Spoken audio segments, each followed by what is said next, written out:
Welcome to LOA Today.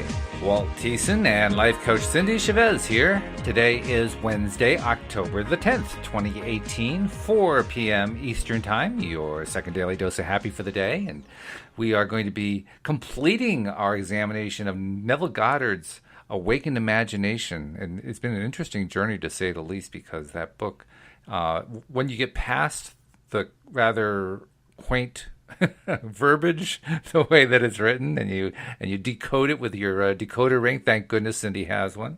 It's actually a pretty fascinating set of ideas that he presents, but you do have to kind of dig to get into the middle of them, don't you? I think so. I think there has to be a certain level of determination. Yes, that's a good to word. Get it, but I think it's been well worth it, and we have dug up a lot of really interesting ideas and powerful concepts, and I mean they've been useful to me. So me too. I mean, well, this morning, like I was saying during the earlier podcast, I actually got the first clear explanation of what Abraham's expansion concept is all about, which is interesting because we weren't even reading Abraham, but Neville made it clear with the way he did it, which is fascinating. Yeah. I know. One of the things that I notice more and more, and it always goes in alignment with my own practice, right? Like as often as I am applying my thought processes and making sure that I go for alignment and use the tools that I know and all of that, the more I do that, the more always synchronicities that I see in my life. And my other half is not impressed anymore. So when something happens, I go, look at this, and it's like, not impressed. It's like, what? It's like, not impressed. That's just how you roll. So it's like, you're going to have to get up to 8 or 9 or 10 synchronicities a day for me to be impressed. I'm still impressed. You've set a high standard. That's the thing. Well, what I noticed is that this morning we were in Neville, and this whole week that we've been in Neville, which is, the word that you used a minute ago, I've already forgotten, but quaint, I think you said. Quaint, yes.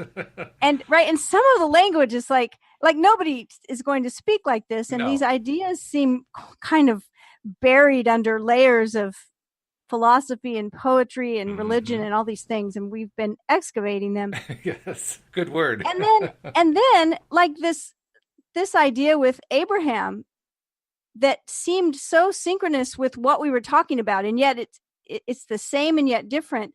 And this has been happening for the past couple of days. Everywhere I look, everyone I read, I keep hearing the same ideas that fit right in with what we're reading, and yet they're from sources that are nothing like this. And it's amazing to me. It is. I mean, it actually shouldn't surprise us because we know that's what the law of attraction delivers to us. But you're right. I mean, every time, that's one of the fun things about synchronicities, because even though you know that they're coming, they're still fun because you don't expect which direction they're going to come from, or where they're going to pop up, and that's what makes it interesting. Right? Like, I'll tell you one that happened, and it wasn't connected to Neville, but I still think it was so much fun. And this is actually the one where he said, okay, I'm not impressed. I was like, what? So, the new little product that I made. Yep. And in it, I have a bunch of hand-drawn journaling pages. And on the pages, I put some quotes.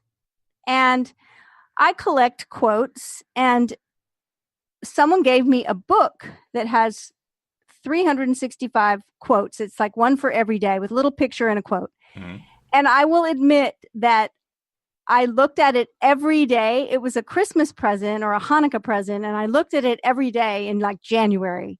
and then I stopped, right? And it's sitting over on the table, and I just hadn't looked anymore. Right. So I had been researching, but not in that book. Somewhere else, I had been looking for some quotes, and I found this quote that I really liked. I'm trying to remember what the quote actually was. It had to do with, let me see, I've got my pages here.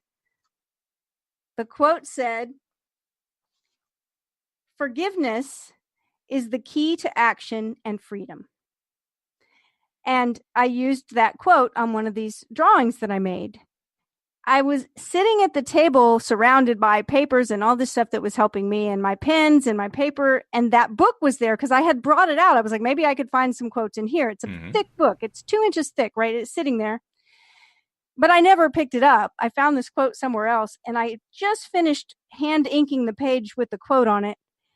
And I'm put my pen down. I'm just sitting there, and I reach across the table. I pick up that book and I open it at random, like towards the middle, and that quote is on the page. Oh, nice. Very nice. Yeah. See, that's Right? when it's really fun. That's when law of attraction just, hits you between the eyes, and it just feels good. Like, oh, there it is again, of course. Right. And I kind of have that sense as, oh, good. Like I picked a good quote for this. Yeah, It's sure. like the universe giving me a little wave. Yeah. So I've been noticing that with the stuff that we've been pulling out of the Neville book. Just like all day long, it seems like everywhere I look, something pops up. So we'll have fun with that as we go through. But I know that you have been making a point to do our promos early in the show. So I wanted to not get too carried away before you do that. Well, we can get a little carried away. That's okay. But because that's what we do. We get carried away. That's part of the fun around here. Which is why it is fun. It is fun. That's why we want people to become subscribers, because that way they get to share in the fun. And they get to, we call it your daily dose of happy for a reason. We want people to feel happier after they're done listening to each episode. And most of the time, I think we achieve that goal, that objective. I think the evidence of it is how many people are subscribing. We keep getting more and more subscribers, and it just keeps growing, which is wonderful. But if you are one of our newer listeners and have not yet subscribed, well, what are you waiting for? Maybe you're just waiting because you don't really have, you don't have the technical feel how to do it. Well, we've got you covered. We've got instructions written out for you step by step, and they're pretty darn easy. All you have to do is go to the homepage of our website at loatoday.net, and it shows you, depending on what kind of device, Android or iPhone, it basically gives you one thing to click on. It takes you to a page where you say subscribe, and you're done. I mean, it's that simple. And then in addition to that, for all of our subscribers, both the new subscribers and the existing subscribers, especially the ones who have been with us for quite some time, we're asking all of them, all of you, to just take a moment each time you hear one of these episodes and post something in social media just saying you're listening to loatoday.net. That is the most successful promotional campaign we have ever done, and it's all because those of you who are helping us do that are doing it. And we're so grateful to you for doing that. And our new listeners ought to be grateful to you too, because you're the reason why they're finding us. So new listeners, a little applause, please, for the listeners who've been with us for a while, because they're the ones who helped you find this thing. So yeah, please do subscribe and share, and just mention loatoday.net on your favorite social media channels so that more and more people can find it. Because I mean, right now, hundreds of people know about us. We want that to be up into the hundreds of thousands. And can you imagine a world, Cindie, where millions of people know about the Daily Dose of Happy and are getting it and are applying it and using it in their lives and improving their lives thereby? Yeah, I can imagine that. And I see that. I know that energy entrains to itself. We talk about this, right? It's the reason why when you walk into a room and there's a bunch of people that are sad, you immediately feel sad. It's the reason why you walk into a party where everybody's having a good time, and maybe if you weren't having such a great time, now you feel a little better. Or whatever the dominant energy is, it's going to affect everyone around us because we're all connected. There is a field of energy. And so the happier we are, the more steps that we take to be in alignment, the more that affects not just our life, but everybody we're connected to. Very true. In fact, that first group, I totally love to imagine this, actually. The biggest problem with that first group is they just haven't heard about your Daily Dose of Happy. That's why they're so sad,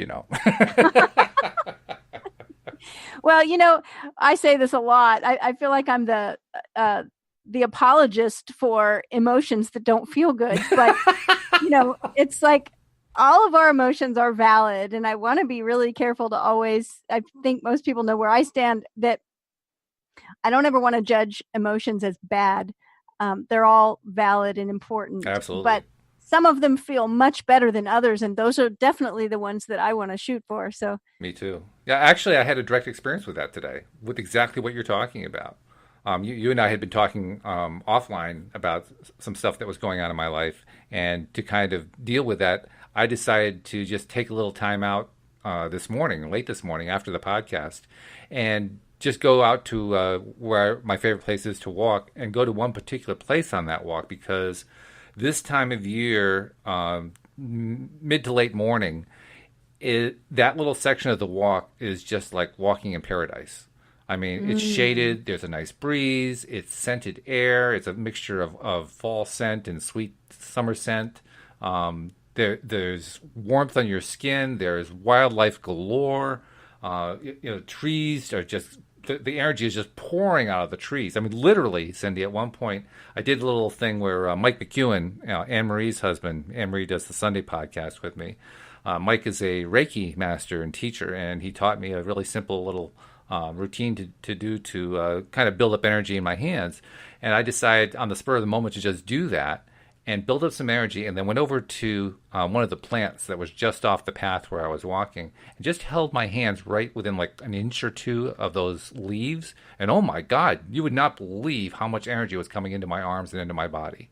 Oh my goodness, that's so awesome. I mean, that's how powerful this environment was. So, I mentioned that because it was just a phenomenal way to shift my energy.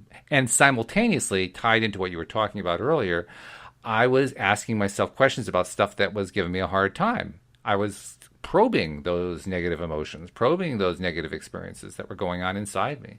And in the process of doing that in this high energy environment, I was amazed how fast I just dissolved them, how fast I just moved through them. I mean, isn't that amazing? Yeah. Because my guess is that you were, because this is what we were talking about off the air, is that you were probing and questioning and examining and getting curious about those uncomfortable emotions without judgment.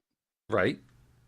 Without judging that they're bad. Oh, absolutely. You terrible emotion. Why are you hanging around? Right? It's like, no, it's like, okay, I recognize you.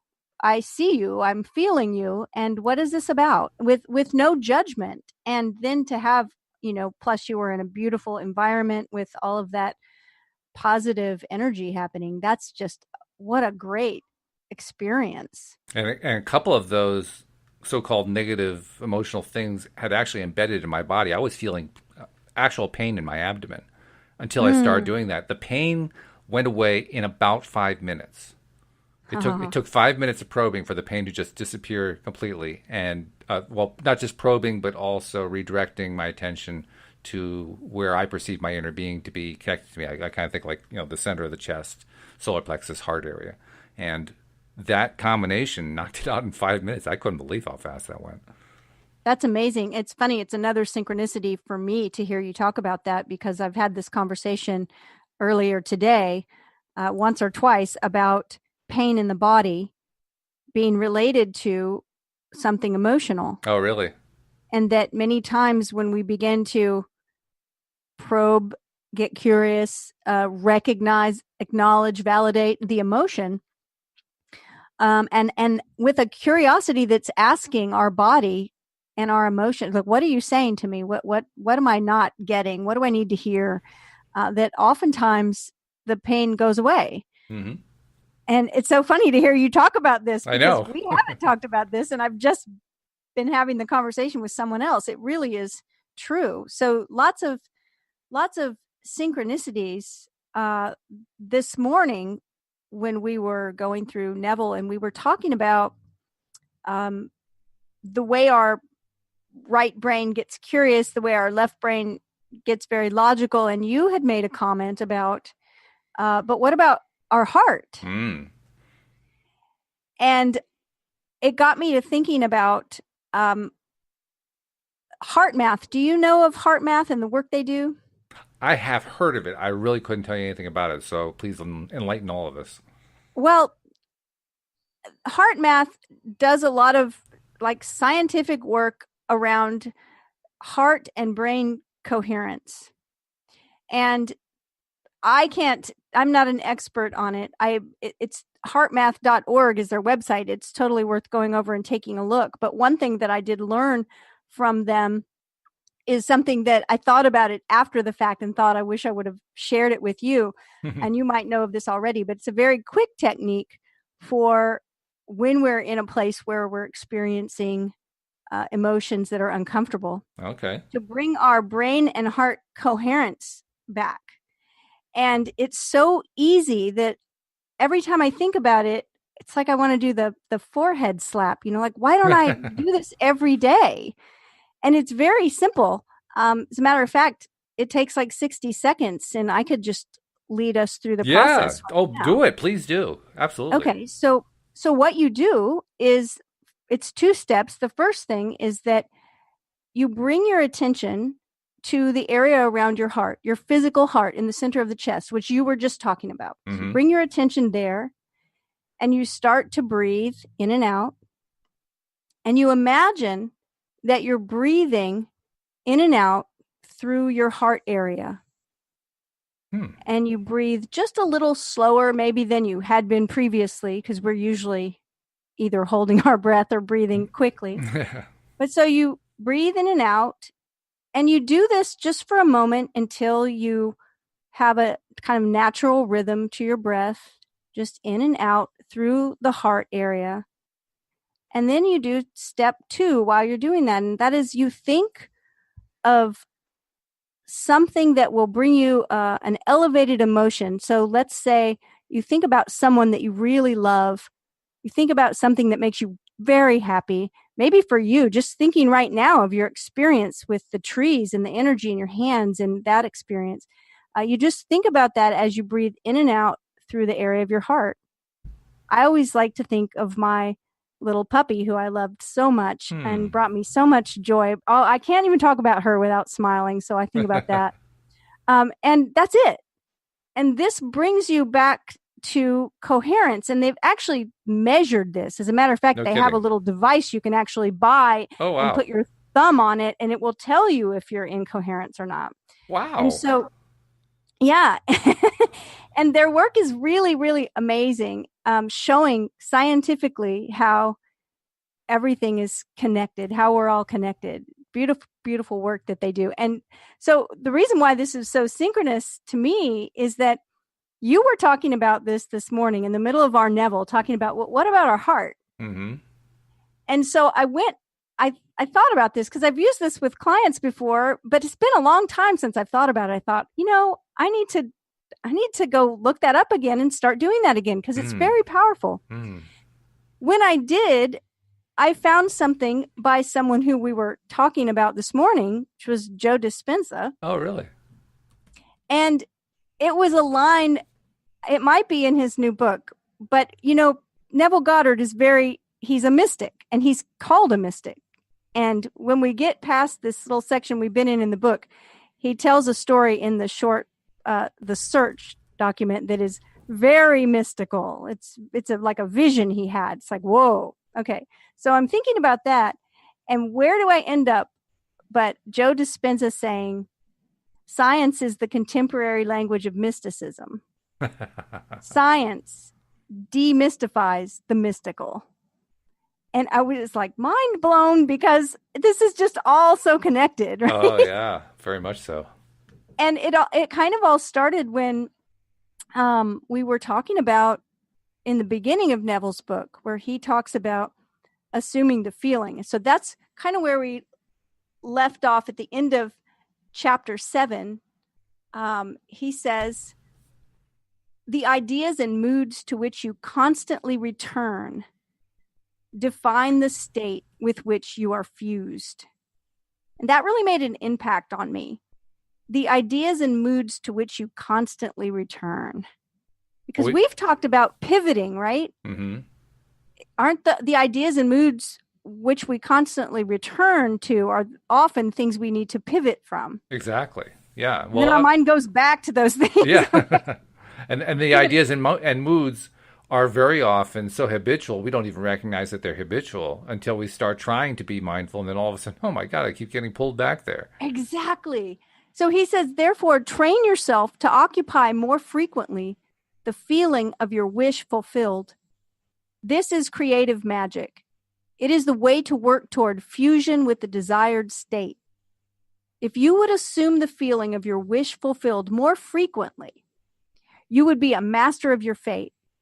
But unfortunately, you shut out your assumption for all but the occasional hour. Oh, it feels like he's scolding us, but I think I deserve it sometimes. No, we don't deserve it, but it's a good. It is a good point, though.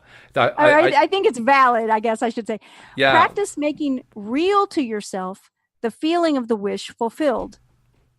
After you've assumed the feeling of the wish fulfilled, do not close the experience as you would a book, but carry it around like a fragrant odor. Instead of being completely forgotten, let it remain in the atmosphere, communicating its influence automatically to your actions and reactions. A mood, often repeated, gains momentum that is hard to break or check. Mm-hmm. So be careful of the feelings you entertain. Habitual moods reveal the state with which you are fused.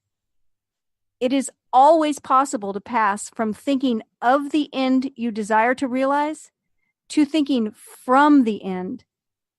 But the crucial matter is thinking from the end, for thinking from means unification or fusion with the idea.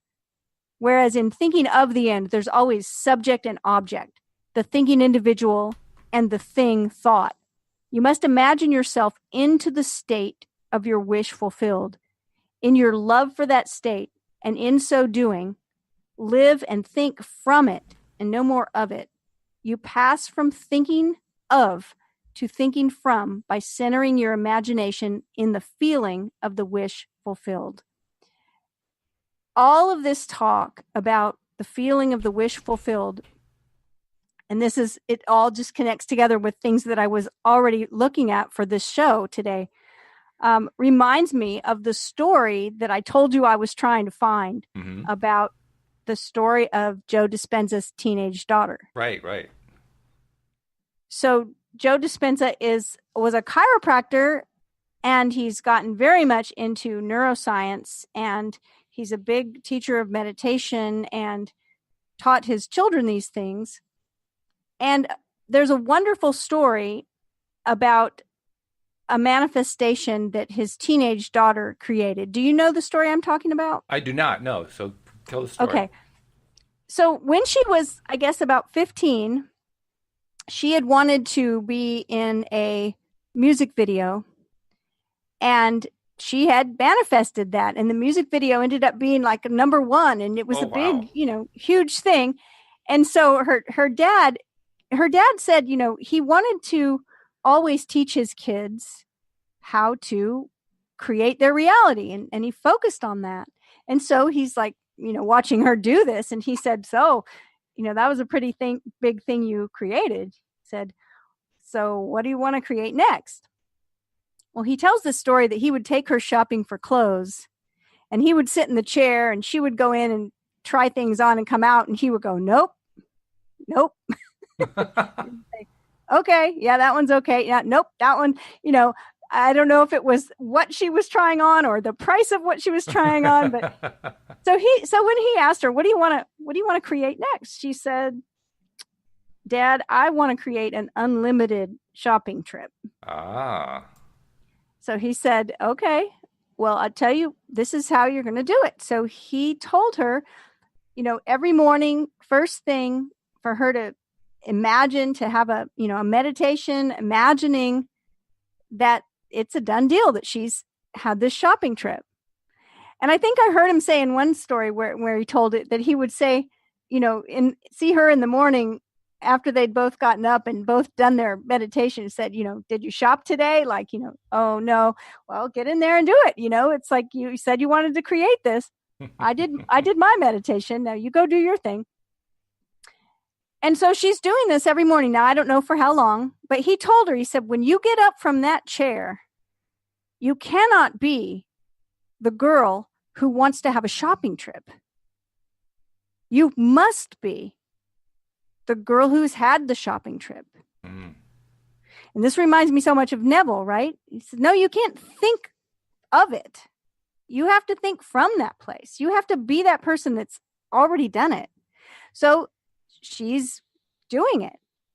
And there was one place where he says in his story that she said, Yeah, nope, I didn't get there because that old person hasn't had the shopping trip yet. I have to be this new person that had the shopping trip. And she just kept focusing. So he's on a trip, or she's on a trip. She's away. He's in Seattle, I think, and she's away visiting her friend in California. And she calls him up, and he's in a cab, and he answers the phone. He said he couldn't tell if she was laughing or crying. She was just like, "Oh, Dad." He says, "What happened? Tell me what happened." She said she was with her friend in a store, in her favorite store in California.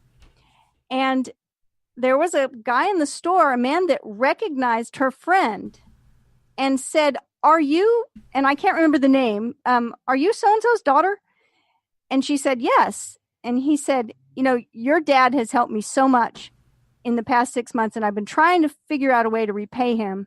And I just had an idea. This is what I'm going to do." He gives the cashier his credit card and says, "Just go to town. You girls have fun today." Oh, that's funny. So he says that the taxi has gotten him to his place, and he's pulled over, and he says, "Okay, tell me how much." And she says, "Dad, I spent $7,500. And he said that he asked her, "Do you feel guilty?" And she said, "Nope." And he said, "Good." He said, I've always tried to tell my kids not to feel guilty, about creating something amazing." And I couldn't help but think, as I read through this, all of the Neville encouraging us to center our imagination in the feeling of the wish fulfilled, done. And what was the chapter? Creation is finished. Yeah. And so I thought that story was like the perfect example. It is. Of this. It really this is. Exact thing. And this is so funny to me that to hear him say today, science is the contemporary language of mysticism. Because Neville is so mystical and there's no science going on really. And then we look at this other person's whole, business and mission, and it's very centered around science. Like they measure everything. Even in his seminars, I hear they're measuring brain waves of people and all of this stuff because He said, "I want to be able to measure it because then, it's real." Right? Well, that's the thing about him. He is very much the scientist. I mean, yes, he is a spiritualist, but he is a scientist. I mean, he was a chiropractor, and the science is very important to him. And when you read his books, it's pretty obvious. Any of his books make it very clear science is big with him. So it fits. So I think it's really, really cool how we see on the one end, Neville that we've been reading is he's been called a mystic. And then we go over here and we see this scientist, and they're both showing us the same thing. And they're both saying the same thing, and they're both showing us the same kind of results. It's fun, too, to see the early stages of the two realms starting to come together. I mean, it's got a ways to go, but it is happening. And it's happening during our lifetime, which is fun. It's fun just to even watch it, Yeah, it was funny. I actually had started to watch a YouTube video that was a Joe Dispenza interview. But I got called away and it was still going in here. So I was kind of doing some other thing and I came back in. I just let it play. I thought, if I hear a little bit of it here and there, that'll be good too. And I walk in the room and he says something. Now, I don't know what context this was in, but I paused it. I said, "What?" He said, "We're not punished for our sins. We're punished by our sins. Sin is an attitude." And all of this talk that we've been reading with Neville saying that sin is missing the mark. Right. I was like, oh my goodness, my worlds are colliding. Yeah, you merge them together and what do you get? Yeah. Basically, you get the experience that anyone has who misses the mark. It's like, oh, geez, I missed the mark again. That's punishment. Pretty amazing. So I thought we can do chapter 8, and that's the end of Awakened Imagination. And it's very, very short, and it's mostly, I'll just read through it. It sounds to me like I don't know, what's the opposite of an introduction? A conclusion? It's kind of just like, it's called the apple of God's eye. Okay. And he says, what think ye of the Christ? Whose son is he? When this question is asked of you, let your answer be, Christ is my imagination. And though I see not yet all things put under him, yet I know that I am Mary, from whom sooner or later he shall be born, and eventually do all things through Christ. So heavy metaphor there. Big metaphor going on. Yes. The birth of Christ is the awakening of the inner or second man. It is becoming conscious of the mental activity within oneself, which activity continues whether we are conscious of it or not. The birth of Christ does not bring any person from a distance or make anything to be that was not there before. It is the unveiling of the Son of God in man. The Lord cometh in clouds is the prophet's description of the pulsating rings of golden liquid light on the head of him in whom he awakes. The coming is from within and not from without, as Christ is in us. This great mystery, God manifest in the flesh, begins with Advent, and it is appropriate that the cleansing of the temple, which temple you are, stands in the forefront of the Christian mysteries. The kingdom of heaven is within you. Advent is unveiling the mystery of your being. If you will practice the art of revision by a life lived according to the wise, imaginative use of your inner speech and inner actions, in confidence that the conscious use of power that works in us, Christ will awaken you. If you believe it, trust it, act upon it, Christ will awake in you. This is Advent. Great is the mystery. God was manifest in the flesh. From Advent on, he that touches you touches the apple of God's eye. Heavy duty metaphor. That's very, very, very heavy duty metaphors in there. But it's very encouraging to me when I really understand what he's saying. I think this is not as easy for everyone, maybe depending on what your own personal religious or spiritual beliefs are. But this is a person basically telling you that you are God and that you have the power to create whatever you want. Well, plus it also helps if you have Cindie's Joe Dispenza decoder ring, or not Joe Dispenza, my Neville decoder Goddard, ring. Decoder ring. Because when you can decode what the language stands for, then it starts to make more sense. When you read it on the surface, it's almost gibberish. I mean, it isn't, but it almost is. But when you understand what he's saying, it starts to make some sense in a big way.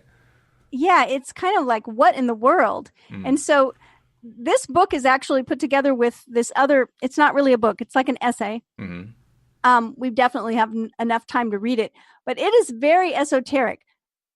But it also was really powerful in my experience to read it. So I think to be complete, we'll go ahead. How do you feel about that? This is the story called The Search. Yeah. Okay. Yeah, let's do The Search. So Neville says he dedicates it to Victoria, the fulfillment of a dream.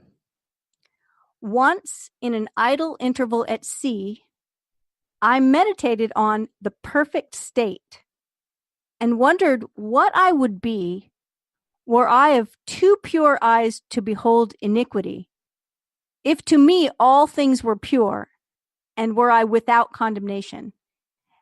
As I became lost in this fiery brooding, I found myself lifted above the dark environment of the senses. So intense was the feeling, I felt myself a being of fire dwelling in a body of air.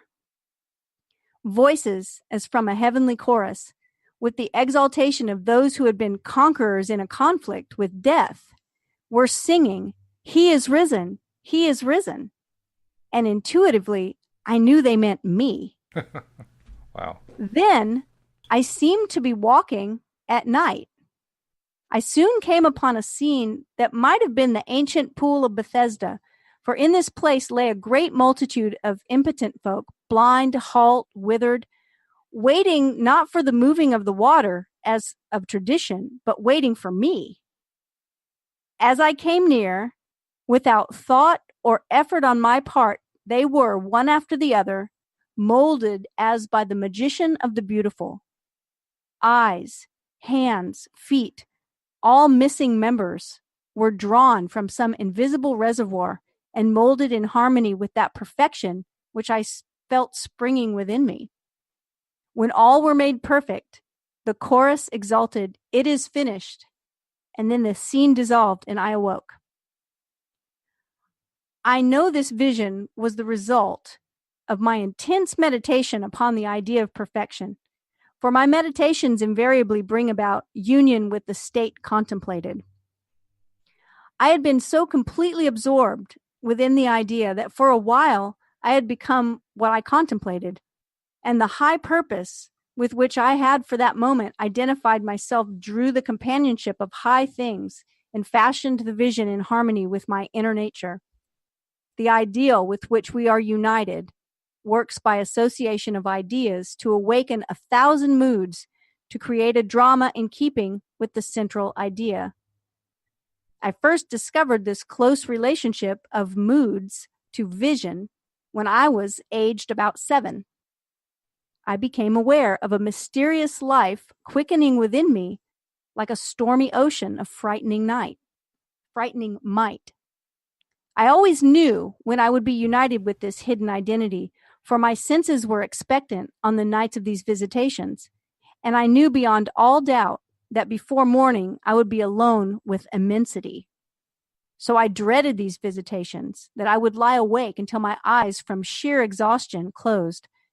As my eyes closed in sleep, I was no longer solitary, but smitten through and through with another being, and yet I knew it to be myself. It seemed older than life, yet nearer to me than my boyhood. If I tell what I discovered on these nights, I do so not to impose my ideas on others, but that I may give hope to those who seek the law of life.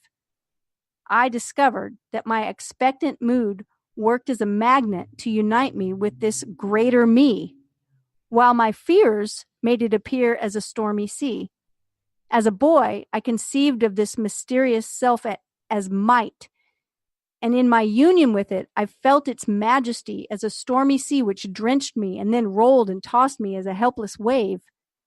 As a man, I conceived of it as love, and myself the son of it. And in my union with it now, what a love enfolds me. It's a mirror to all. Whatever we conceive it as being, that it is to us. I believe it to be the center through which all the threads of the universe are drawn. Therefore, I've altered my values and changed my ideas so that they now depend upon and are in harmony with this sole cause of all that is. It is to me that changeless reality which fashions circumstances in harmony with our concepts of ourselves. My mystical experiences have convinced me that there is no way to bring about the outer perfection we seek other than by the transformation of ourselves. As soon as we succeed in transforming ourselves, the world will melt magically before our eyes and reshape itself in harmony with that which our transformation affirms. 2 other visions I will tell because they bear out the truth of my assertion that we, by intensity of love and hate, become what we contemplate. Once, with closed eyes made radiant from brooding, I meditated on the eternal question, who am I? And felt myself gradually dissolve into a shoreless sea of vibrant light, imagination passing beyond all fear of death. In this state, nothing existed but myself, a boundless ocean of liquid light. Never have I felt more intimate with being.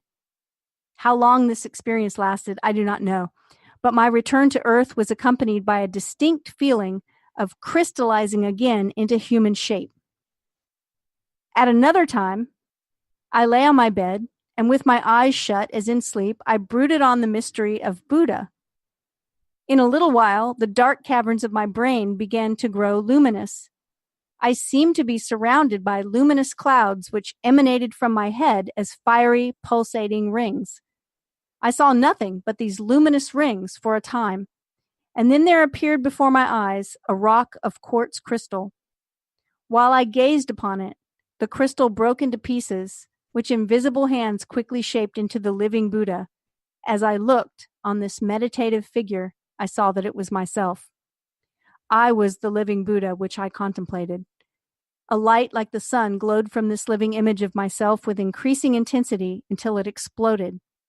And then the light gradually faded, and once more I was back within the blackness of my room. Out of what sphere or treasury of design came this being mightier than human, his garments, the crystal, the light? If I saw, heard, and moved in a world of real beings, when I seemed to myself to be walking in the night, when the lame, the halt, the blind were transformed in harmony with my inner nature, then I'm justified in assuming that I have a more subtle body than the physical, a body that can be detached from the physical and used in other spheres.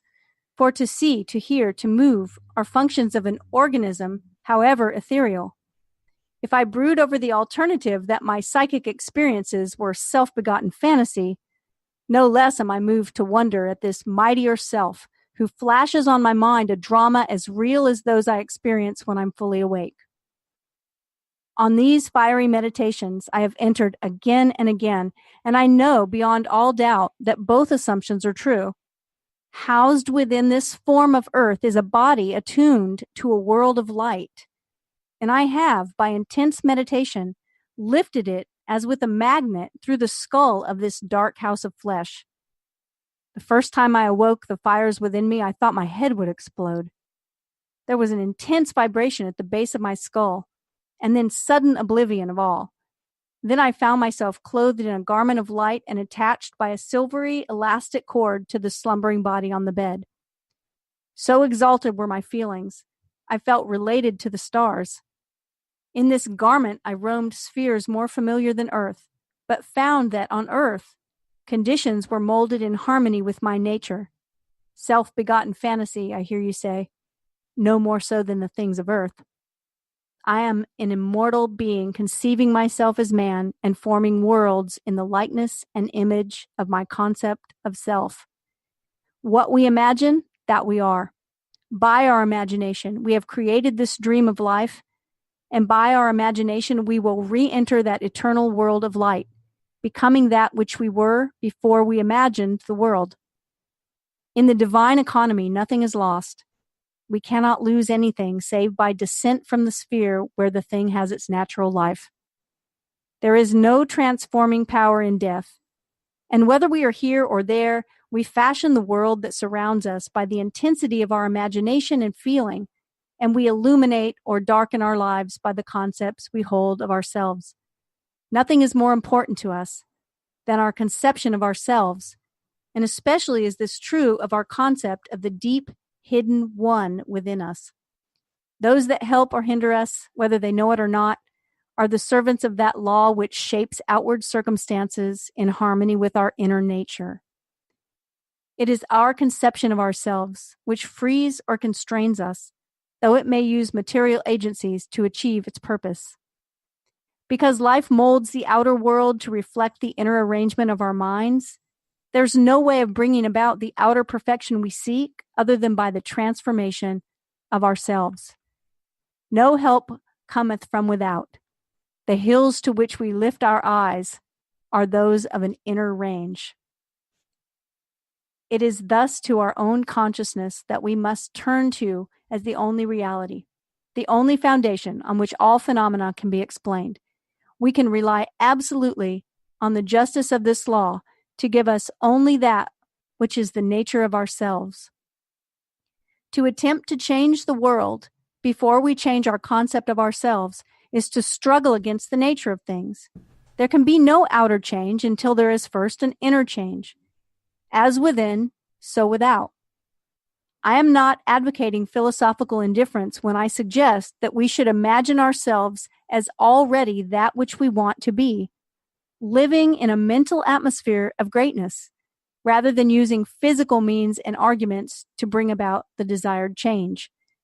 Everything we do, accompanied by a change of consciousness, is but futile, or unaccompanied. Everything we do, unaccompanied by a change of consciousness, is but futile readjustment of surfaces. However we toil or struggle, we can receive no more than our subconscious assumptions affirm.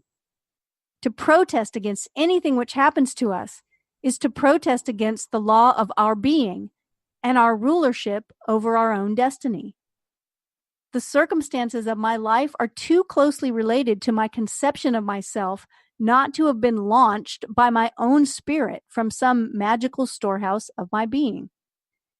If there is pain to me in these happenings, I should look within myself for the cause, for I'm moved here and there and made to live in a world in harmony with my concept of myself.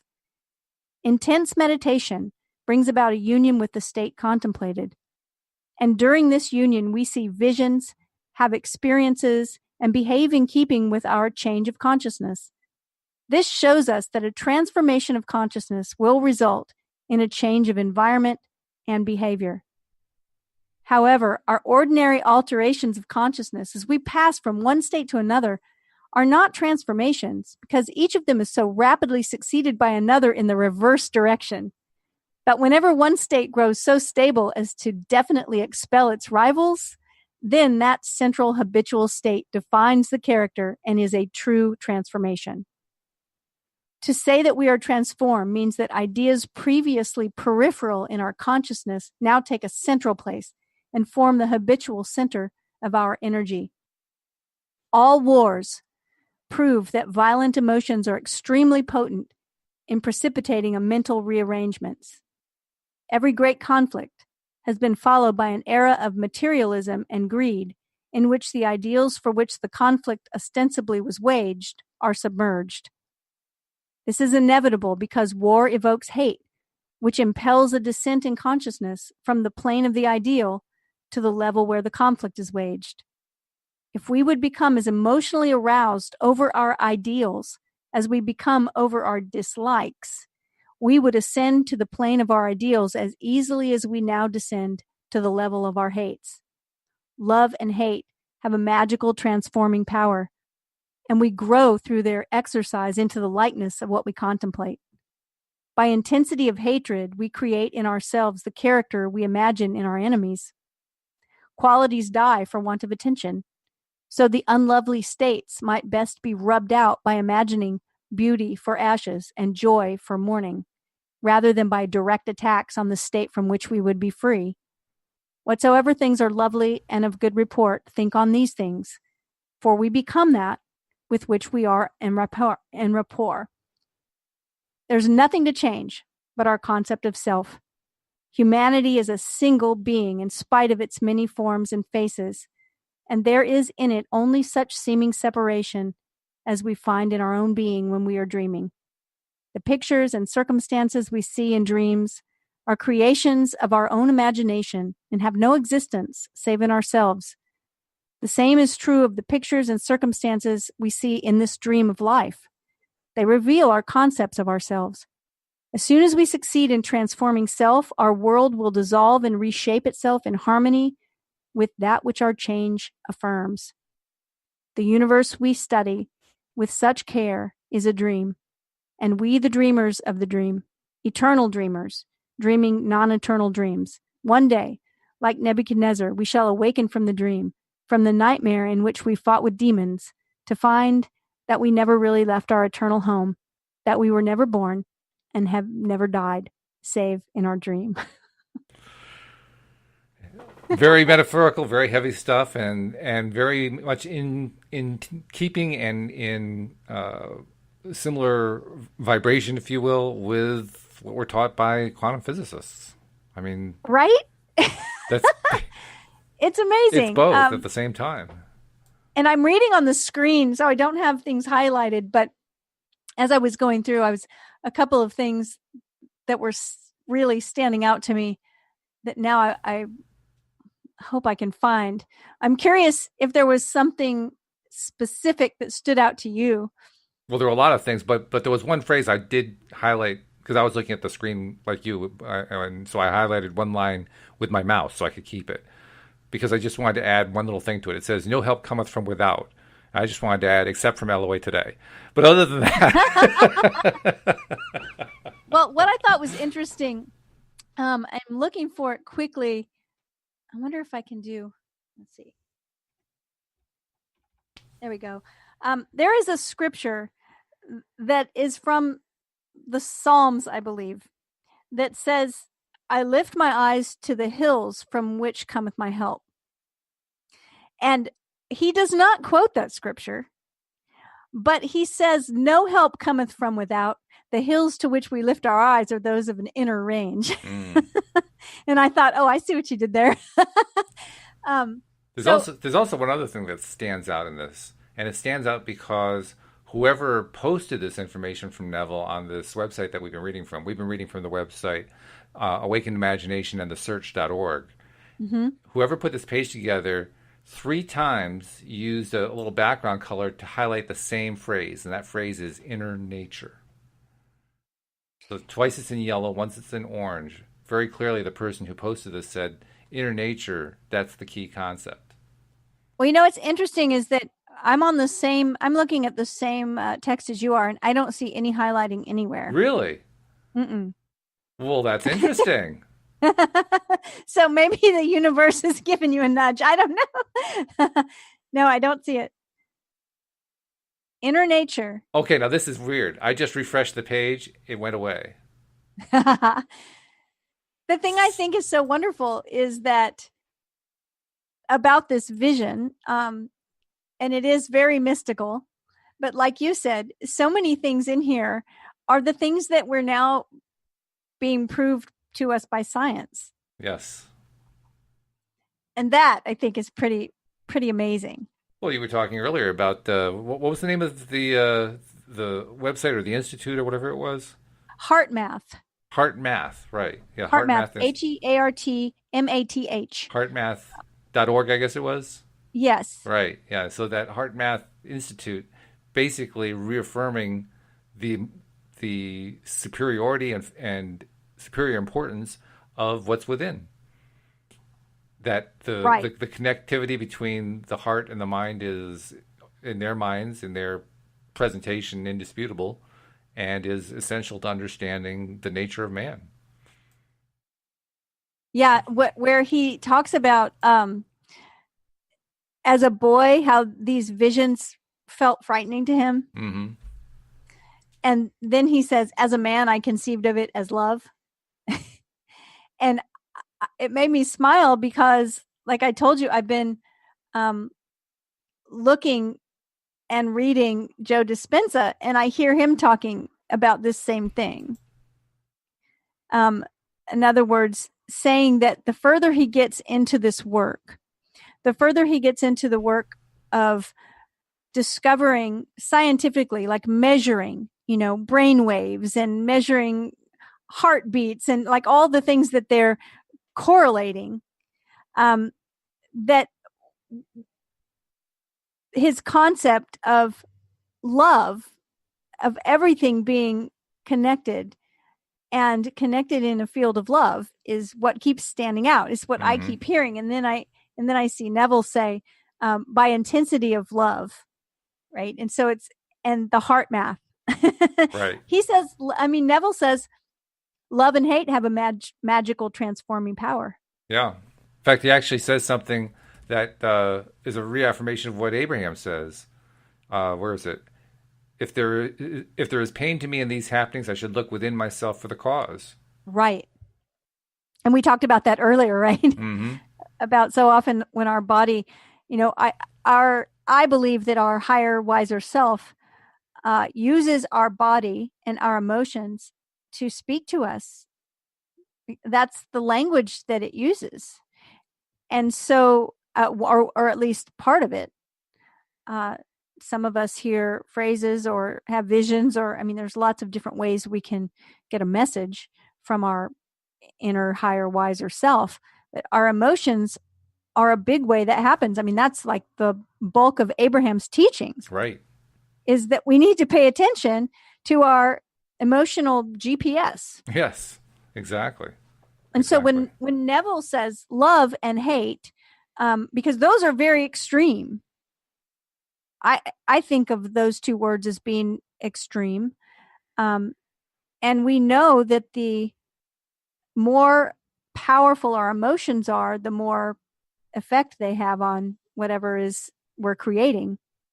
I don't know if I said that right, but No, I think you said it right. And in fact, I think the interesting thing about the dichotomy of love and hate is we usually think of them as opposites, and they are opposites in a very key way because I like to think of love in terms of source energy. To me, love is source energy flowing.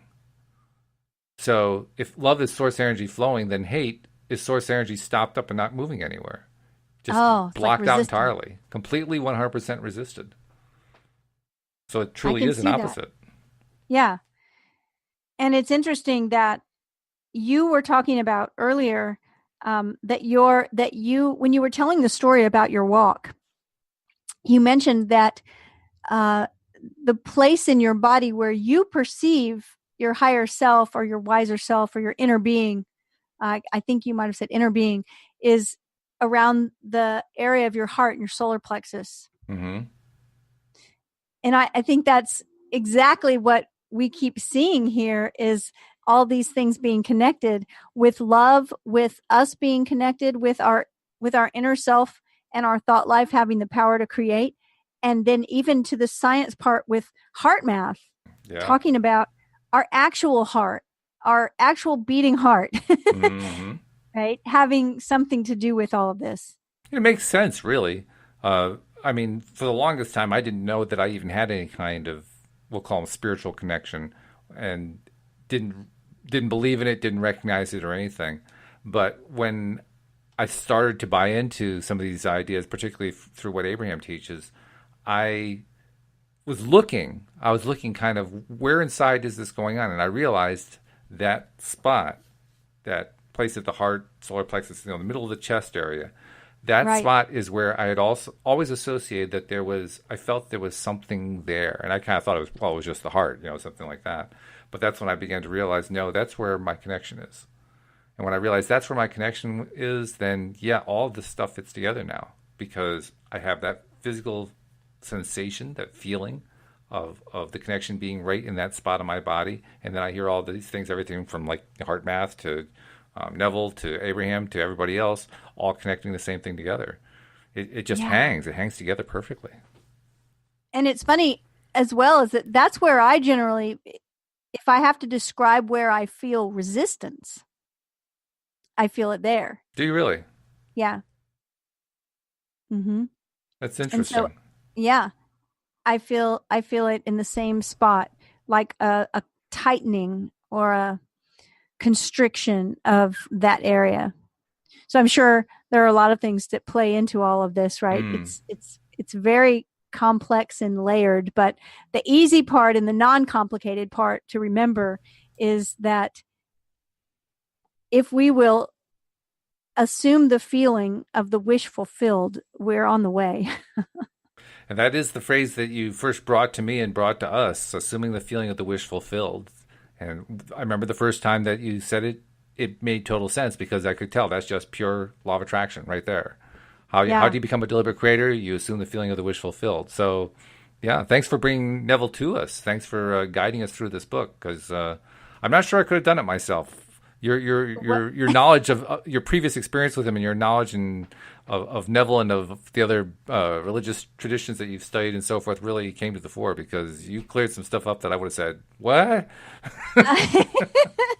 Well, I think we did it together. There were a number of times when I also was like, well, tell me what you think about this because Right. yeah, we had to break out our Neville Goddard decoder rings, but happy Absolutely. to do so. Yeah. And that reminds me too, because you are so good at this stuff and you're a terrific coach. Give people an idea of how they can reach out to you if they need a little more personal attention. Maybe they need to know Neville better. I would love to have you reach out to me. You can find me online at cindiechavez.com, CindieChavez.com. And I'd love to have you reach out whether or not you need coaching. Just reach out and say hello. That'd be awesome. Excellent. Well, once again, I have to sadly say I won't be talking to you again for another 6 days, but I look forward to it. As always, I'm really looking forward to it. I'll be talking to you then. I'll be back next Tuesday morning. And we hope that you'll join us as well next time here on LOA Today. Goodbye, everybody. Bye, everyone.